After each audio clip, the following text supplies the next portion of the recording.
I think the best way to introduce Maharaj is to say that he's a perfect gentleman. And in Vaishnava theology, we say in advanced Vaishnava is a perfect gentleman. He's a teacher or an initiating spiritual master in our ISKCON society. And he particularly focuses on the youth. And he's known for supporting the youth. And also he ran a school for boys for 10 years in Florida. And he continues to mentor the youth. In fact, the Mayapuris, 2 of them are his students. And he also spends a lot of time now teaching in China, and then, of course, in the US. And of course, he's a disciple of Srila Prabhupada.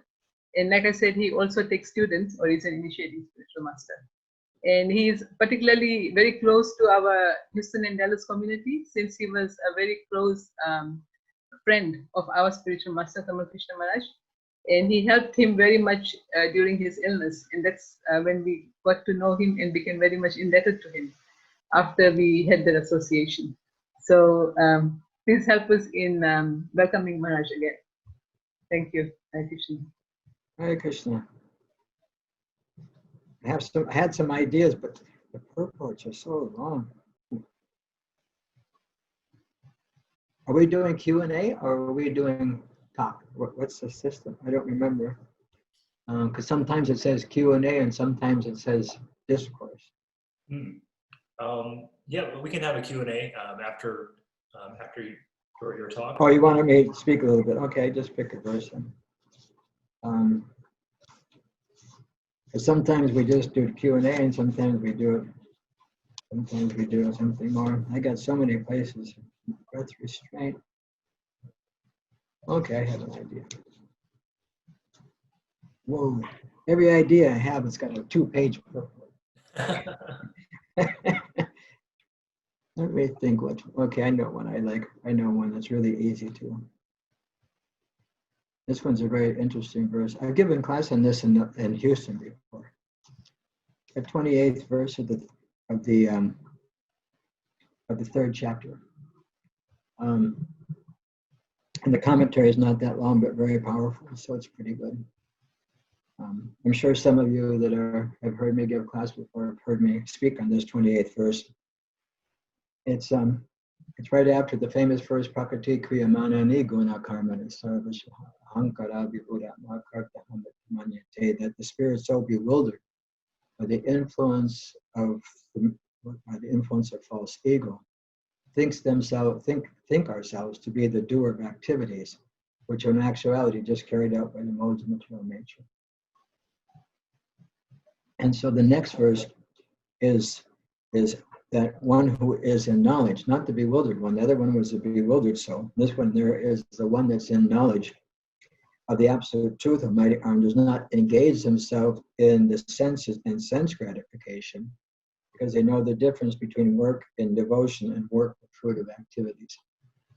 But to take into consideration that this chapter is entitled Karma Yoga, and it's enticing us to begin the process of bhakti by doing our actions, our karma. Karma meaning, again, I learned from Rtadhvaja Swami, who's a Sanskrit scholar, that it comes from the root word kriyate, which means to do or to act.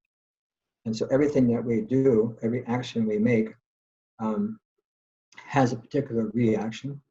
And so, prakriti kriyamanani, being done. So anything that is being done when we're under the influence of false ego, we take credit for it. Maybe not the bad things, but the good things we definitely take credit for. Sometimes if something is out of place or there's a mistake or something, we'll say, not me. We'll divert it off to somebody else or something else. And so this chapter is on karma yoga. And so Krishna goes through and describes everything that work, because Arjuna is a little bewildered, because he asks Krishna, he says that you want to engage me in this war, but if you think intelligence, he can't understand, because if you think intelligence is better than fruit of work, why why am I not using my intelligence? Why am I engaging in this? So he says his intelligence is bewildered because of these two things. Utilizing our intelligence and just engage in fruitive activities. Because the war would be considered action. And he's thinking that if he goes to the forest, he's using his intelligence. This I can avoid this. And so Krishna tells Arjuna it's not simply by renouncing things or abstaining from work that we can achieve freedom from reaction. Everything, I mean, even the blinking of our eyes. One time I had a group out, you said I taught school. I was the dorm teacher, wasn't the academic teacher. Once in a while I had to do the academic, so I would get video. So one time I got a video called Invisible World. I think it's like National what is it? It's like one of those, whatever it is, I can't remember, 3M or just one of those companies. And it showed all the little things that you can't, the invisible world, the things that you can see through a microscope. Like there's like these little worms on your eyelids, and so they're little squiggly things there. So every time you blink, you squish some of those guys. And so even if you renounce everything, still there's going to be a little bit of, there's going to be some reactions because you can't stop blinking your eyes, you can't stop breathing, and all those kind of things. And so Krishna tells Arjuna that actually every living entity is actually forced to act according to the modes of nature they have acquired, and no one can refrain from doing something for a moment. And in that purport, Srila Prabhupada explains that it's not a question of being embodied and having this body and having action, being active in this body, but it's the actual principle of the spirit soul to be always active. I've often given the example so many times that, I mean, when I can't take the phone out of the battery out of my phone anymore because it's a new kind of phone, but we used to be able to take the battery out. So you take the battery out and the object doesn't work. So in the same way you take the soul out of the body, if the soul is not in the body can't work. So it's not a matter of just having a body, it's a matter of the soul being within the body that makes the body active. And Krishna criticized Arjuna's idea by saying that people who try to restrain the senses, but when the mind dwells on the sense objects, even they're considered to be pretenders. And Prabhupada explains that in the commentary that it's better to be an honest sweeper in the street than a charlatan meditator. Live with what is it? He used the word, I had to look it up, wanton, like frivolous, lavish living on the expense of others. But to just be an honest sweeper in the street, someone engaged in his actions in yoga, connection to the Supreme, avoids the reaction that comes to those. And then he explains that work has to be done for him. And he just goes through a whole series of how the material universe interacts, how the modes of material nature interact with the devotees, and how even our food stuff and everything is coming from the Supreme Lord. And that if we can honor the fact that we are dependent on the Supreme Lord and dedicate everything to the Supreme Lord, we can actually become free from the reactionary effects of our actions, which is, oops, I gotta turn my phone on because it's gonna ping if I don't. Okay. We can free ourselves from the reactionary effects of our actions if we dedicate them to the Supreme Lord. So the previous verse is one who's bewildered. They think that they're actually doing something, but the modes of nature are just pushing them. Just like, for example, I've given the example a million times, you go to the car dealer and you want to buy a car. Say you have the facility to buy a new car, so then you can choose what color it's going to be.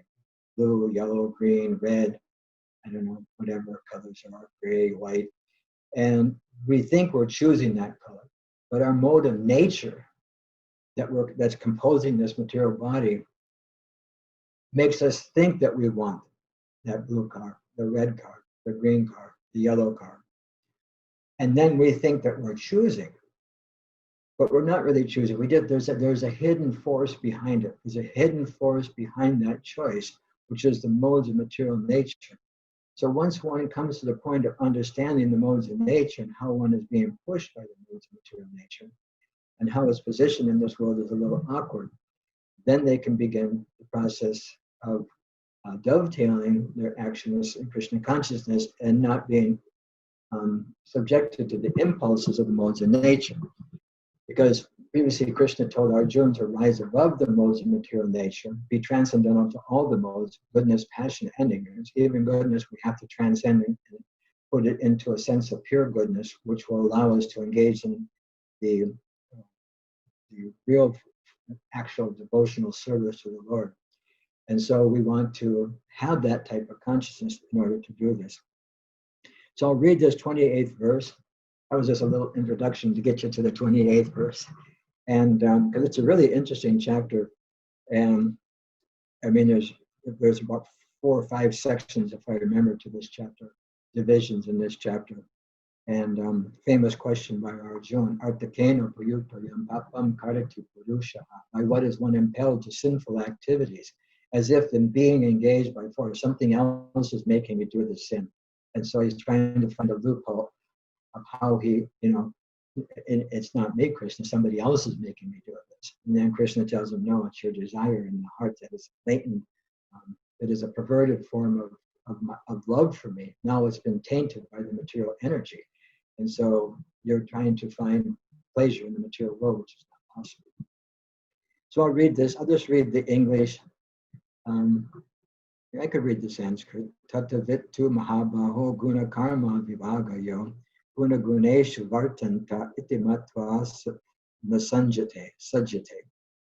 One who is in knowledge of the absolute truth, O mighty arm, does not engage himself in the senses and sense gratification, knowing well the difference between work and devotion and work for fruit of results. So there's a small commentary, just one medium-sized paragraph, or purport. The knower of the absolute truth is convinced of his awkward position in the material association. Like my business card says, our very existence right now is in an atmosphere of non-existence. We're not meant to be forced, we're not meant to be subjected to non-existence because our existence is eternal. And so one, as Srila Prabhupada is saying here, the knower of the absolute truth is convinced of his awkward position in material association. Because everything that's material is temporary. Nasato vijite bhavo, na bhavo vijite sataha. That which is material is temporary, and that which is spiritual is eternal. In the second chapter, Krishna explains that the soul can't be killed by any weapon, can't be cut, can't be burned, can't be dried, can't be drowned. I mean, you just go through all the different types of ways that the body can be affected. And he says none of them can affect the soul. None of them can affect the soul. So the knower of the absolute truth is convinced of his awkward position in material association. He knows that he is part and parcel of the Supreme Personality of Godhead, Krishna, and that his position should not be in material creation. Basically, my business. He knows his real identity as part and parcel of the Supreme, who is eternal bliss and knowledge. And he realizes that somehow or other, he is entrapped in the material conception of life. In his pure state of existence, he is meant to dovetail his activities in devotional service to the Supreme Lord Krishna. He therefore engages himself in activities of Krishna consciousness and becomes naturally unattached to the activities of the material senses, which are all circumstantial and temporary. He knows that his material condition of life is under the supreme control of the Lord. The Lord controls the material nature, controls the modes of material nature, and so that person in knowledge knows that the Lord is behind this. So consequently, he is not disturbed by all kinds of material reactions or difficulties, which he considers to be the mercy of the Lord. And it's quite an interesting thing to understand that someone can come to the point where something which would normally be considered a reaction, which seems to be have a negative connotation, like you swing the hammer and you hit your finger, that's the reaction. And so, but to consider that to be fruitful and have gratitude to the Lord for that experience. And that is because the person begins to understand that he's in the wrong place. I'm not meant to be in a place where I'm subjected to the threefold miseries. Threefold misery, adhyatmic, adhibhautic, and adhidaivic. Adhyatmic means the miseries of my own body and mind. Adhyatmic, my own body and mind. My body is, 60, almost 68 now. It's starting to dwindle, and slowly it goes down. The mind, what to speak of the mind? Everybody has plenty of experience with the mind. And then there's adhibhautic, the miseries, klesha, miseries or difficulties or challenges that are there from other people's bodies and minds. And then there's adhidaivic, adhaivic meaning like the demigods, the devas, who are in charge of different things like light and water and heat and cold and different things like this, and like nature, like prakriti, nature. And so that would be things like earthquakes, tornadoes, hurricanes. How come all of a sudden I'm seeing only me? I'm going to go back to this right here. I got it. I know to get that little square with all the boxes in. And so there's different challenges or different circumstances that we find ourselves in for our own body and mind, other people's bodies and mind, and the what would you say, the effects of material nature. And so we know these things. So according to Srimad Bhagavatam, one who knows the absolute truth in three features: Brahman, the impersonal effulgence of the Supreme Lord, Paramatma, the Lord situated in the heart, and the Supreme Personality of Godhead, Krishna, is called Rtadhvaja, or the knower, Tattva meaning truth, and knower meaning Vit meaning knower. For he is a knower of his own factual position in relation to the Supreme. The factual position was given in the beginning of this commentary, that we are all eternal parts and parcel. We know that he is part and parcel of the Supreme Lord Krishna, and that his position should not be in the material energy. That is stated that the living entity is the eternal part and parcel of the Supreme Lord. Aimai Bangso Jiva Loka Jiva Bhuta Sanatana, that we're Sanatana, we're eternal parts and parcels of Krishna, but we're the separated energy of Krishna. And we're the marginal energy of the Supreme Lord.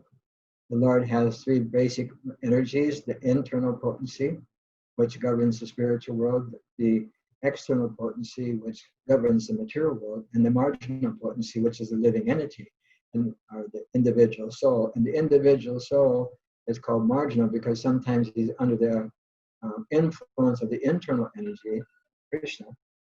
The alarm going on. Supposed to do something at 7. So we're under the influence of the material energy, and so, or we're under the influence of the internal energy of the Lord, or we're under the influence of the external energy of the Lord. So we're called marginal. And so, as Srila Prabhupada says here, he knows his position should not be in the material creation. As I was explaining before, like my business card says, we're in an atmosphere. Our very existence is in the atmosphere of non-existence. So we know our real position is part and parcel of the Supreme Personality of Godhead. And because the Supreme Personality of Godhead is eternal, full of knowledge and full of happiness, that's our actual position also. But now we're placed in a position of temporary existence. Our knowledge is so limited. I mean, it's very, very, very limited. And our happiness is at best temporary. If, the happiness is actually an illusory thing. We think it's happiness, but that kind of happiness, we did this verse the other day for 2 weeks ago for Nanteshwar Guru in Houston. That those who are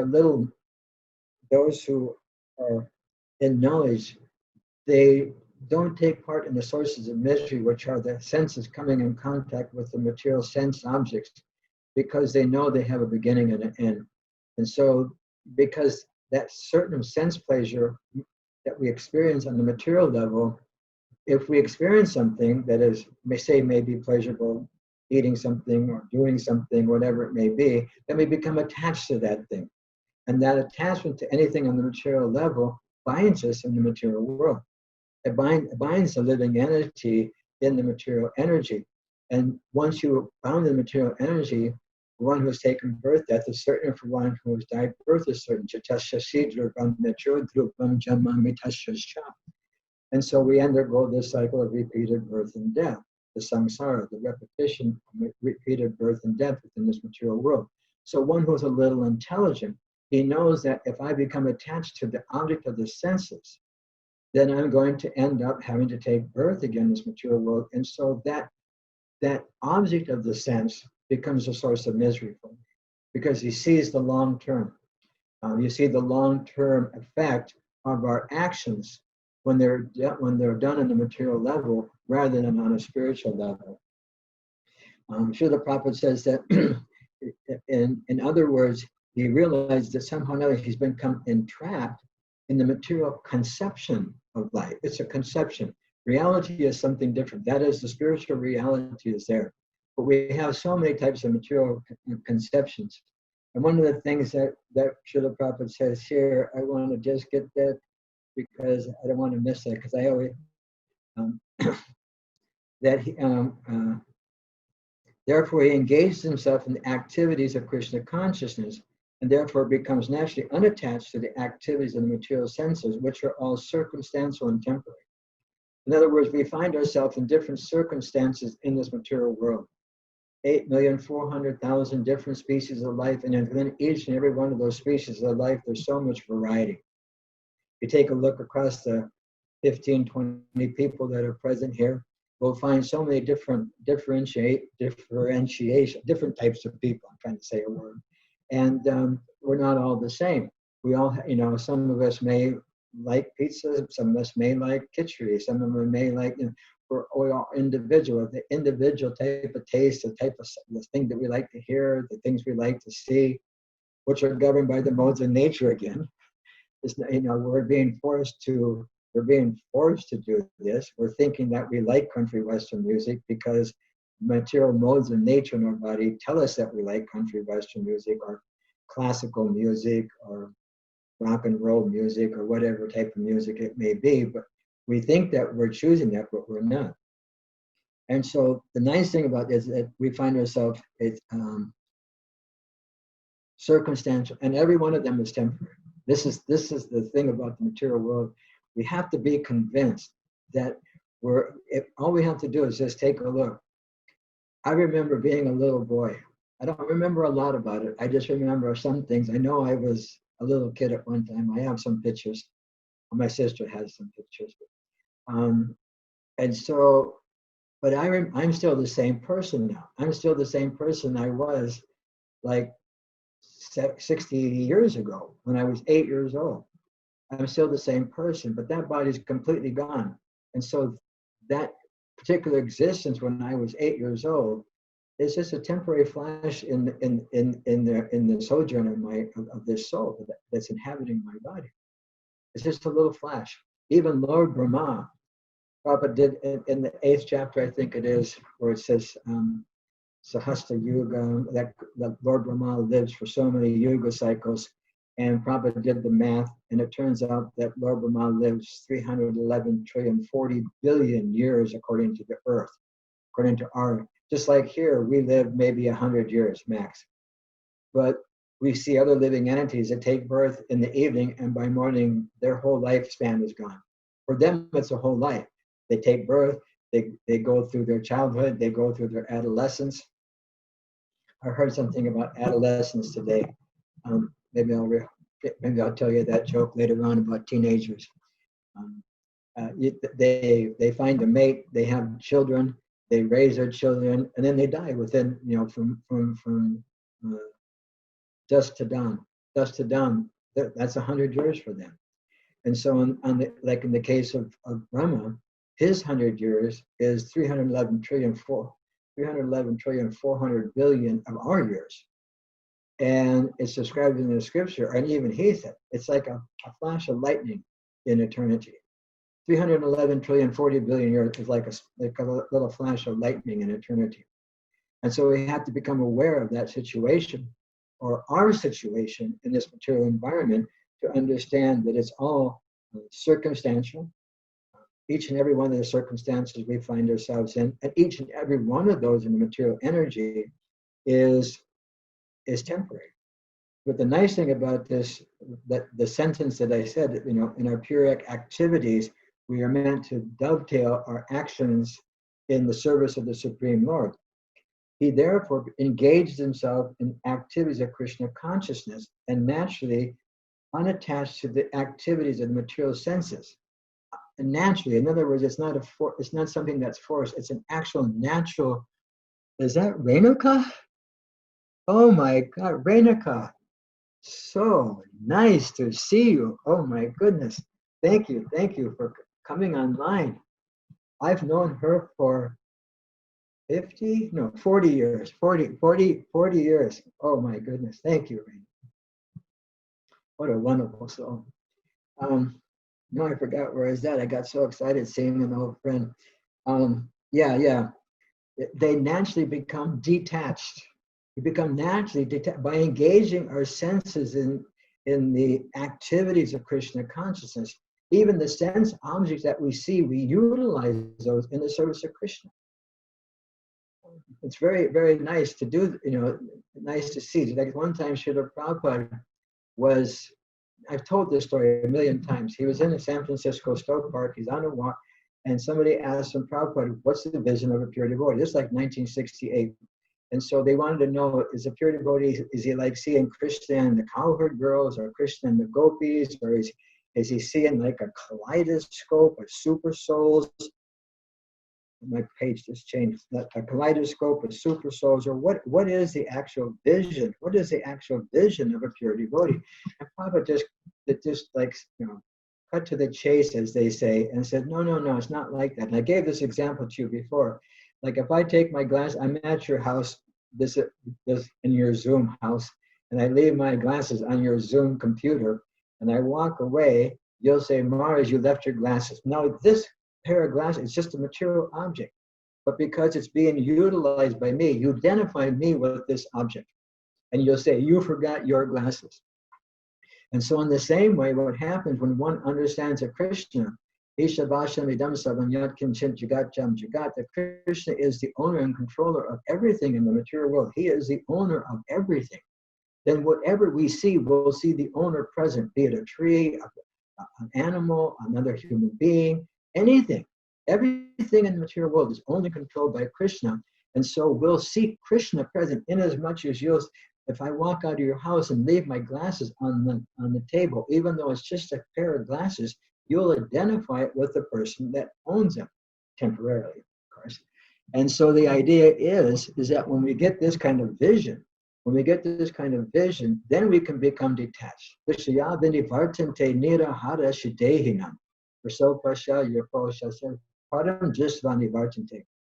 That the living entity, when we say living entity, we would basically mean the human life. When we in the human form of life, we take ourselves away from the sense objects, but a taste for that sense objects may remain. But if we can just cease that sensual play, that material sensual activity, and begin the process of utilizing our senses and anything in the material world in the service of Krishna, then padam drisva nivartante, a higher taste will come about. One will get a higher taste, and the lower tastes go away. I've given this example a million times. Sorry for those who have heard my example of it. When I was a little kid, I had a tricycle. I'd go around the house, man, it'd be 100 miles an hour. Of course, in North Dakota, you can only go on your trike in the house in the winter because it's too cold outside. Renika can appreciate that. She lives in northern Canada. So I'd run around on my tricycle in the house, and then later on, I got a bicycle. And if I misbehaved when I was a little boy and I had the tricycle, my mother would say, okay, now you can't use your trike for an hour. I'd be really, really upset. Then when I got a bicycle, if my mother said, oh, you've misbehaved, even though I have a bicycle, she says, I'm gonna take away your tricycle. I'm gonna say, dude, dude, mom, go ahead, because I have something higher. I have my bicycle. I'm not attached to that tricycle anymore. So there's a higher taste. So once one engages their senses in the objects of the senses in the service of the Supreme Lord, they get a better feel, they get a better experience. And therefore, the tendency to engage in the senses, in the object of the senses for one's material pleasure reduces. As Srila Prabhupada said here, becomes naturally unattached to the activities. It's not a forced thing like the impersonalists. They want you to just take everything away. You can't have any fun. But in Krishna consciousness, we can have like tons and tons of fun. Of course, now we have to be in COVID, so we can't be together dancing, but we could all just have a kirtan here on the thing, and we could all just go dancing across the screen, have some fun together. And devotees, they have the best philosophy, they have the best food stuffs, they have, most of the time the nicest association. And so it just goes like that. So Krishna consciousness actually becomes, we actually get a higher taste from that. So that was about 35 minutes. Wait a second here. Now I started at 7. We did, like 35 minutes, yeah.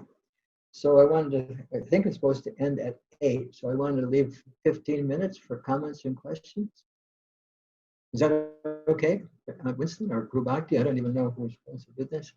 Mm-hmm. Yes, that'd be great. Thank you, Maharaj. Are they going to type the questions into chat? Or are they going to click their whatever they call that mute thing? If anyone has a question, please feel free to hop right in. Unmute yourself and go for it. And if you want to be anonymous, you can just send it in the chat, and Winston will read it out loud for you. That's it. Right, Winston? Yes, definitely. Thanks, Maharaj. Hare Krishna, Maharaj. This is Hare Krishna, Param. Param. I hope you're not driving. No, I'm not. I saw you in the car before. I started to, and then, but I'm at my destination. I'm in my house. I'll turn on the camera. No, that's okay. I trust you. And I can see Darnie and Parag maybe too. Maharaj, a couple of classes back about this, and then today you talked about karma yoga, and I was wondering, you'd mentioned collective karma in reference to COVID and some of the things that we're going through right now. I was hoping or wondering if you could kind of expand on that a little bit and what you meant by that. Yeah. Nitya. Who's Nitya? Okay. Nitya has a question because her microphone. Jenya? No. Nitya? Oh, okay.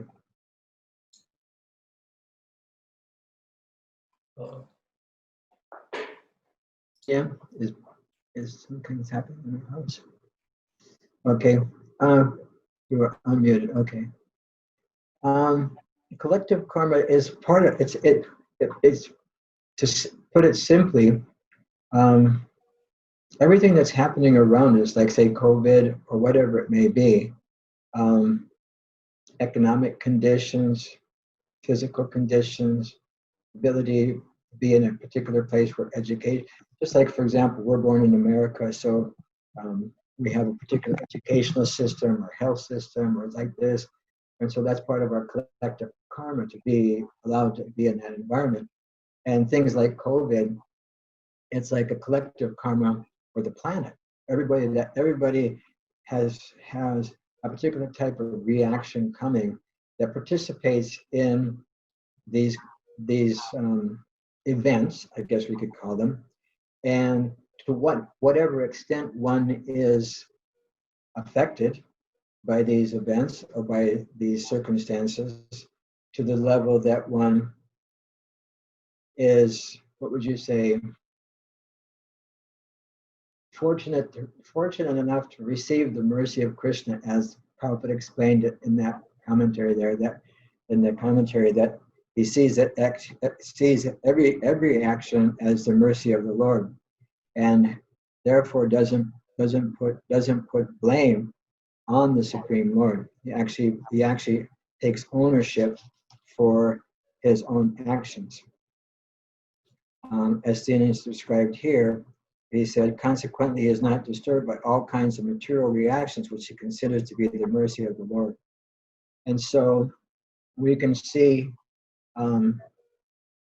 some places are more affected, some places are less affected, some age groups are more affected, some people whose health is not, what would you say, their immune system isn't so strong or affected. You specifically mentioned the COVID, so I'm talking about that.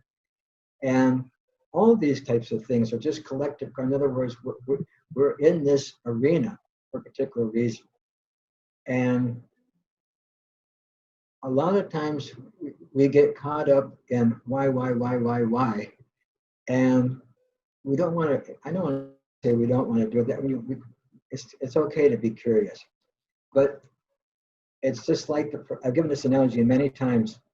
Somebody's on a boat or a ship. If you call a ship a boat, you get in trouble. You know anybody in the Navy, and you say, "What boat were you on?" It was a ship.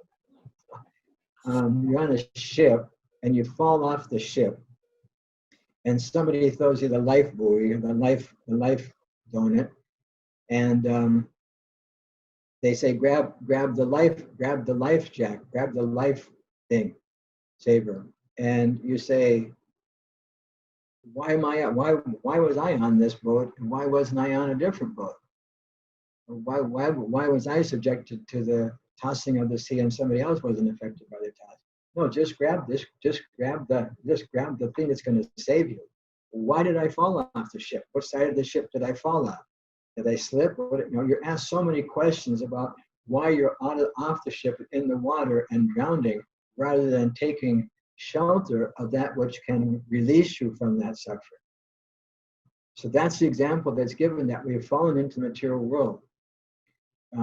It's said that when one is in the spiritual world, one has some desire. We have free will, and with that free will, we have some desire to be separate from Krishna. And when we enter into the material world, our natural loving propensity for Krishna is transferred into desire for material sense gratification. It's just like, kind of goes, you're kind of going in, and you just kind of flip over from love of God to, the word is kama, lust. I try to make it easy, like tame it down a little bit and use the word desire for material sense gratification. And so just in as much as we can't, that the love that we experience in the spiritual world for Krishna is anandam buddhi, it is ever increasing. And so our desires for material sense gratification are also ever increasing, unless we learn how to utilize them in the service of Krishna. Then we can just reverse it and bring it back up to Krishna. So that collective karma is just a circumstance. It's a simple circumstance that each and every person on the planet now has to be careful. Why? Because we did something in the past. Each one of us have done something, and now we're together. Thank you, Maharaj.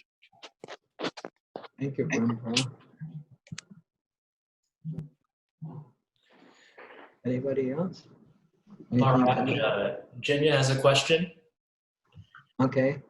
She asks, what is the spiritual benefit of spending time in an ashram?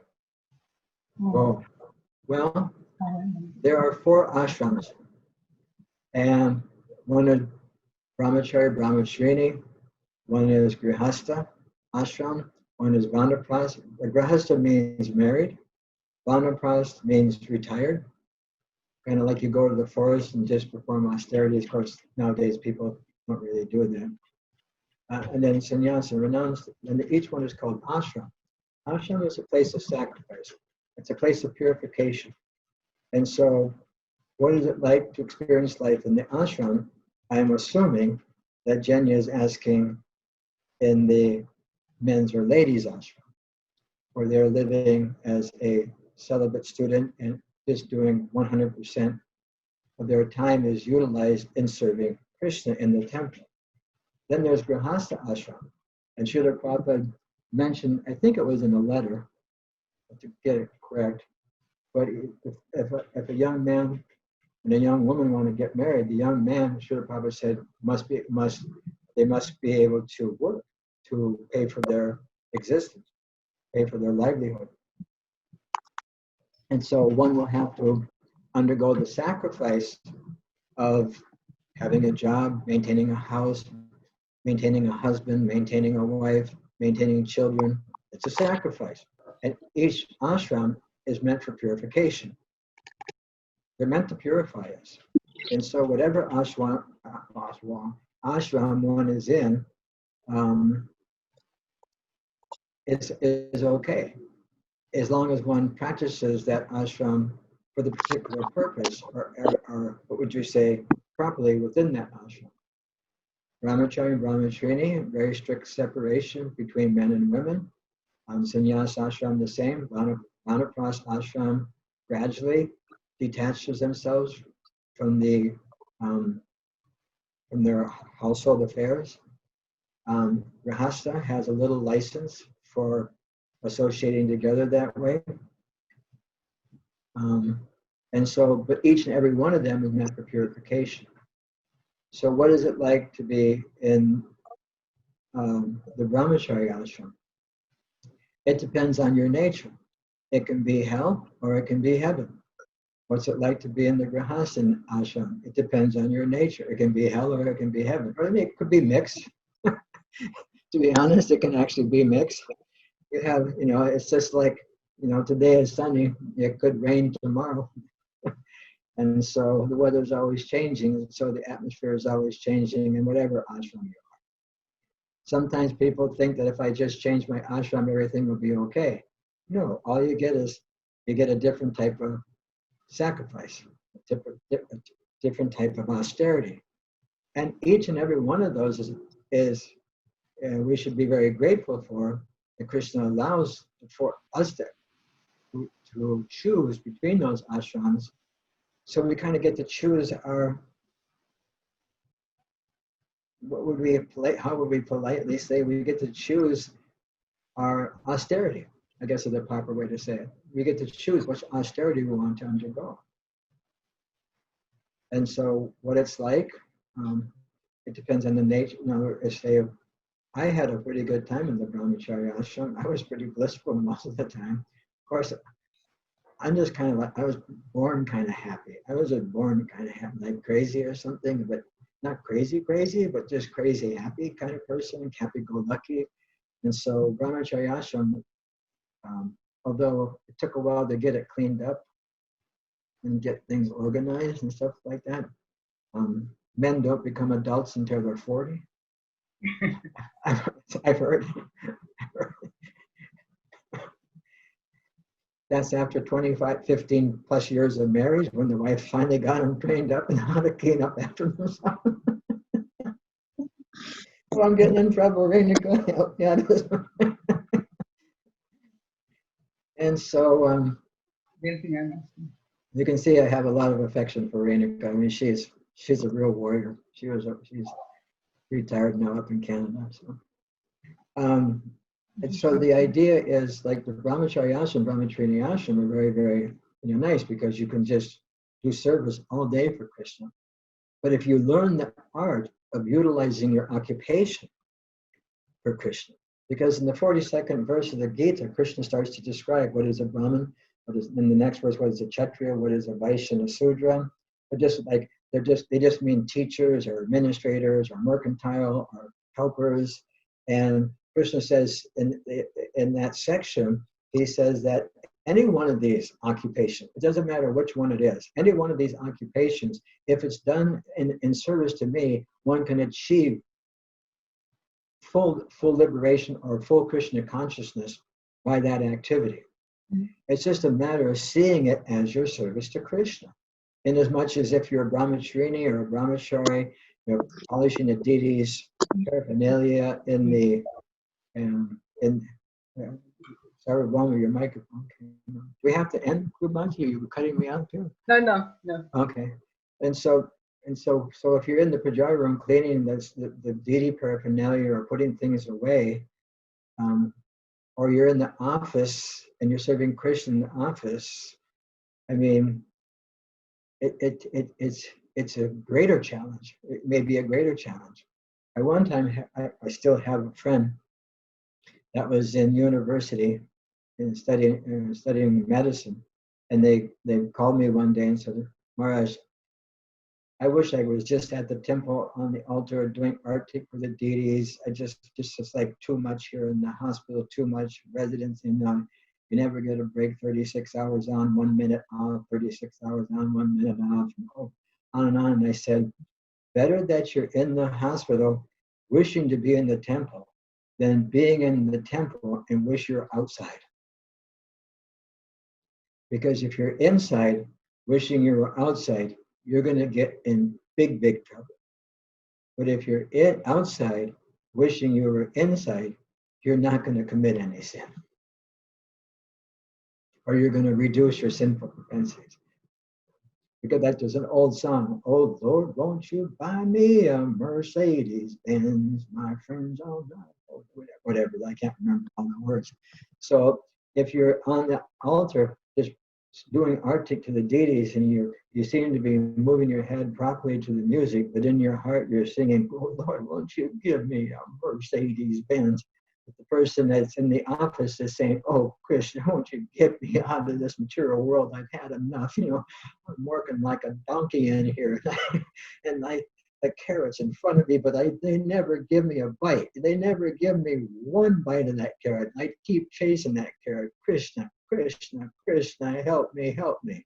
So who's in a better position? Of course, you can be in the puja room cleaning the deity's paraphernalia and say, oh, Krishna, your paraphernalia, so let me make this paraphernalia even nicer for you. Let me make this in the best condition it can possibly be and to serve you better. It's mindset. This is my old buddy, T.D. Jake. You got to get your mind. You got to get your mind. Once you get your mind, T.G. Jake is one of the African-American preachers that he got one of these big mega churches. His what they call it, the altar part of the stage part is like 25 yards long, and he just you got to get your mind, and he takes himself all the way across the whole stage and all the way across back. And he said, yeah, don't miss your opportunities. Don't miss the opportunities that are in front of you. So, Jenya, that was a long answer to a very simple question. I'm sorry to. I think I've seen you before on the camera there. But the experience is, the experience is wonderful if you accept the wonderfulness of it, and it can be miserable. If you want to be miserable, you can be miserable. And even if you have the most opulent and the most secure, there's nothing secure here anyway. Everything is changing so fast. There's no certainty, and everything is just flickering. It's just flickering. But even if you have the best position you can possibly have, you can still be miserable if your mind just tells you to be miserable. And if you have the least you could anybody could possibly have, if you want to be satisfied, you'll be satisfied. It's a condition of the heart. The mind resides in the region of the heart. It's not like it's in the brain. And the brain just has different things.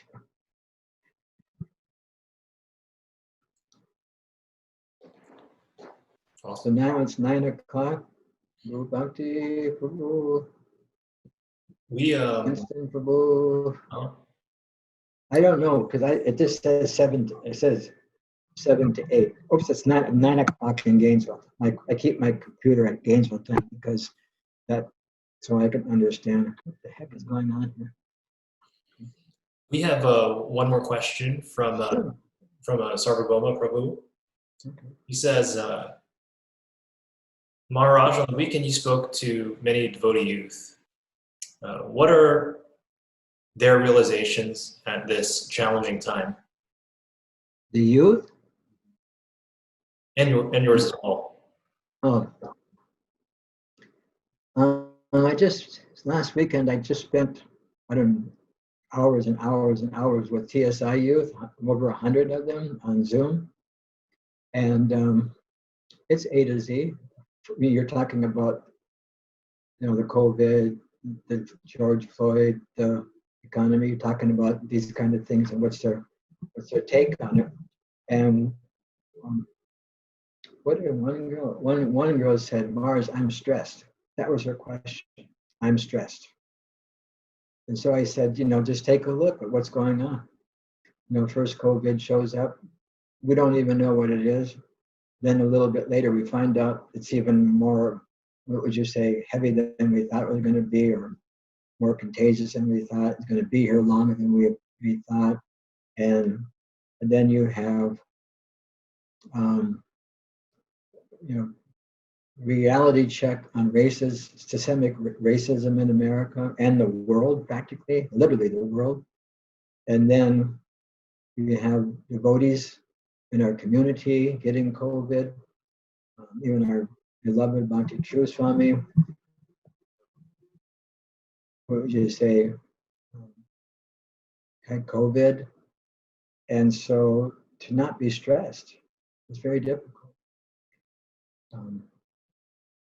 The only thing I can say for what I said to the youth is just see it, that these are things that are there, and we should be grateful for them, because they're showing us that the temporal nature of this world, and when we want to enjoy, there's always going to be an impediment that stops our enjoyment, be it the COVID, be it the racial thing, be it the economy, be it whatever.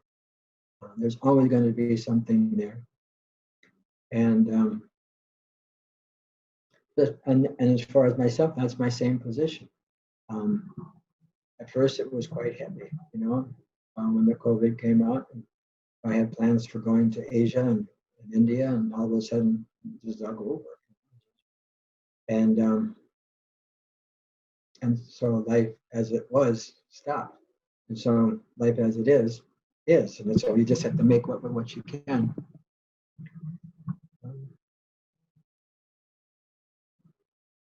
Yeah, I think that's basically the answer to the question. They're dealing with it the best way they can. And I had one of the, each one is an individual, just like each one of us is an individual. And so, like when the COVID came out, and I have many doctors like Guru Bhakti and Jai Shri and Devika and so many. My doctor, Dr. Aki. And they just told me to stay put. So I just followed the orders. When it came to George Floyd, I had to do more research than I'd ever thought I would have to do, because there were so many things that I found out because of that event that were quite startling to me. And so I did a lot of research to understand that it's not good enough to just be non-racist, because most of us can't even really be that. But we have to be against racism. And it has to start within our own hearts. It has to start within our own hearts to become judging things on their merit, not by externals. And I won't say a lot of research, but more than I would have normally done on a topic, and quite a bit more than I would have done on a topic. And the passing of a close friend, we are learning the process of grieving. I've many times said that the sadness that one feels, the grief, the loneliness, the emptiness, and even the confusion that one experiences at these times are all symptoms of the love that one has for that person. When you get together with somebody that you're close to, and you embrace and you sit down on a prasadam, or you sit down and have a conversation, the joy comes out. But when one passes, that joy that one has in that association is a sign of the love that one has for that person. But when the person passes, the symptoms of the love change. You still have that desire to have that conversation, to have that relationship. But now you have the grief, the sadness, the sorrow, the emptiness, the vacancy, and the confusion. I mean, I've talked to some of Rtadhvaja Swami's disciples that were just so confused. I mean, because it has a heavy impact to lose someone so close. And so I try to see them with gratitude that Krishna is allowing me to have a little speck of understanding that I can't be happy. I just can't do it. I mean, I'm happy, you know, in the sense that I'm engaged in devotional service, but I can't extend it to the material side. I do, unfortunately, I still do, but hopefully I'll learn my lesson by these fantastic, by Krishna, the greatest teacher in the world, creating the material energy in such a way that no matter what you do, it always slaps you. It always finds a way to pull the rug underneath your feet when you least, you know, when you expect it or when you least expect it. It can happen either way. And Krishna's pretty awesome when you really get down. Actually, somebody asked me a question, or I seen their question. They said, if something's actually awesome nowadays, what do you say? You can't. What word do you use? You can't. You know. Oh, you know, this chair is awesome. You know. So awesome is really something next level, higher level, whatever you want to call it. So those are my thoughts on that. I heard a funny joke about a woman brought up teenagers. I heard somebody sent me a funny joke that teenagers are God's way of punishing us. Punishing us. He said, just like God created us in his image, look what we did. And we want to create something in our image, and then look what we got because of teenagers. People used to ask me, how did you handle so many teenagers? And I said, I remember being one. Don't forget, if you're a parent or if you're an adult of some type. Actually, I did an interview with Gita on kids for GBC as a strategic planning team. It was like an hour and a half long program, just asking me questions. Then the next week was Veer Krishna Maharaj. I was watching it, and Veer Krishna Maharaj says, well, one thing we know for sure is that 87% of adults were once children. 87%. I said, Mars, 87% of adults were once children. What are you talking about? That's like one of the funniest things I heard, you know, because I guess the 13% don't realize that they were a kid, and to make a kid do something that a kid's not supposed to do. I've said this before a million times too. When I had a little Sankirtan book distribution base in Orlando one time, and I used to get the Sunday paper to see where events were or something like that. And they had a religion thing.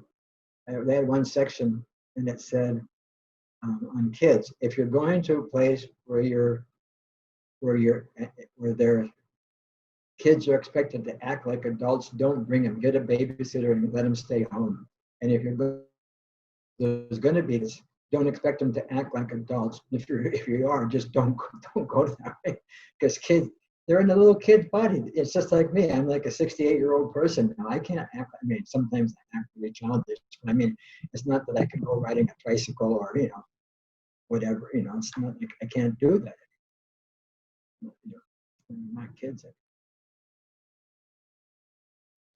I don't even remember what the question was right now. It was gone. Oh, Sarvabhauma's question. Yeah, the joke about the teenagers. Yeah. God created man in the image of God, and he said we wanted to create our own little things in our image. Look at God's punishment as they become teenagers.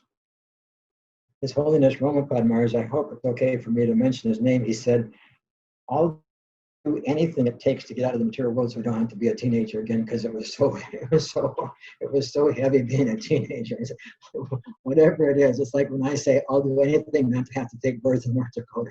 it's just too cold there. I don't want to be in the water my neck.